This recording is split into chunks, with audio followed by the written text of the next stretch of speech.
Hello, dear colleagues, dear ladies and gentlemen. My name is Wolf Kalweit. I'm a neurologist and I'm working at the University in Witten in Germany. With me is Ashley. Great to meet you today and thank you for accepting this invitation for our small interview. Pleasure. Thank you. Ashley, we would like to talk a little bit about approaching a patient for the management of narcolepsy. And I would like to ask you, being just recently diagnosed with narcolepsy, what are your general expectations for your appointment you will have with the physician? So, yeah, that's a great question. When meeting with a physician for the first time as a patient who has previously been diagnosed with narcolepsy, I expect the physician to, first of all, allot enough time in the appointment for gathering enough information in order to establish a good working relationship and subsequently provide optimal treatment. And so in that regard, I expect the physician to ask me questions about, for example, which symptoms am I currently experiencing? When was the estimated time of disease onset? And how did that manifest? And what are the strategies, both pharmacological and non-pharmacological, do I employ currently to manage my narcolepsy? Mm-hmm. And I also, of course, expect my physician, the physician, to have already reviewed my medical records and then to ask me follow-up questions regarding, for instance, the method of diagnosis, how has narcolepsy evolved or progressed, if at all, and any possible comorbidities.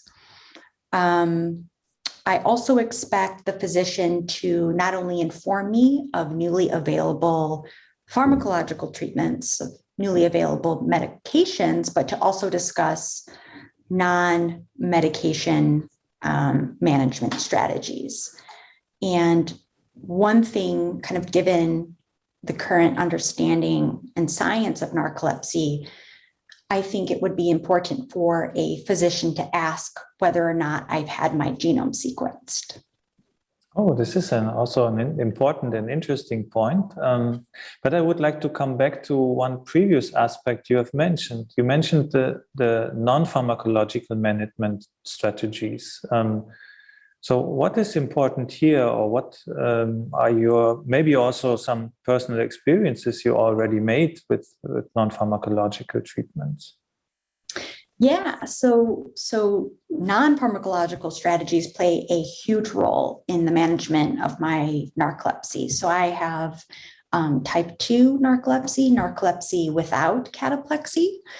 And for me, regular exercise is key, even though generally I'm really tired. I have to kind of force myself to get started, but I try to commit to at least 30 minutes of moderate intensity exercise, such as jogging or cycling, about 4 to 5 times a week. I tend to completely skip breakfast and wait to eat a large meal until the end of the day. And for lunch, I eat a pretty light meal, something like a salad. I try to avoid all carbs. So things like pasta are no-go until, later, much later in the day. And I also try to avoid like heavily processed foods, refined sugar at all costs. And then for me, maintaining a nightly routine is really crucial. So I aim for 9 hours of sleep, and I try to wake up and go to bed at the same times every day. And one thing that I'm trying to get better about is to allow myself a scheduled 30-minute afternoon nap while I'm at work. These are actually several aspects. So you are performing, and which seem to be very important too. So this is highly important. You also mentioned the point medication, that the doctor should inform you about medication. what kind of information do you need here? Yeah, so when talking about medications, I would like to, of course, know about any possible side effects and if there's a risk for tolerance or abuse. Importantly, I need to know how frequently and for how long I should schedule, the so-called drug holiday.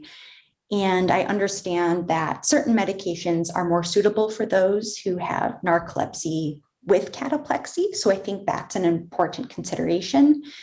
And there are quite a few new medications coming out on the market. So it would be beneficial to know how well a certain drug is working and performing in patients that have similar symptoms.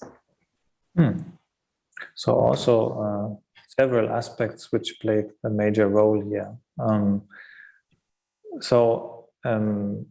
I think this is a very good insight, a very good view from your point of view. Do you like to address some other important aspects, or?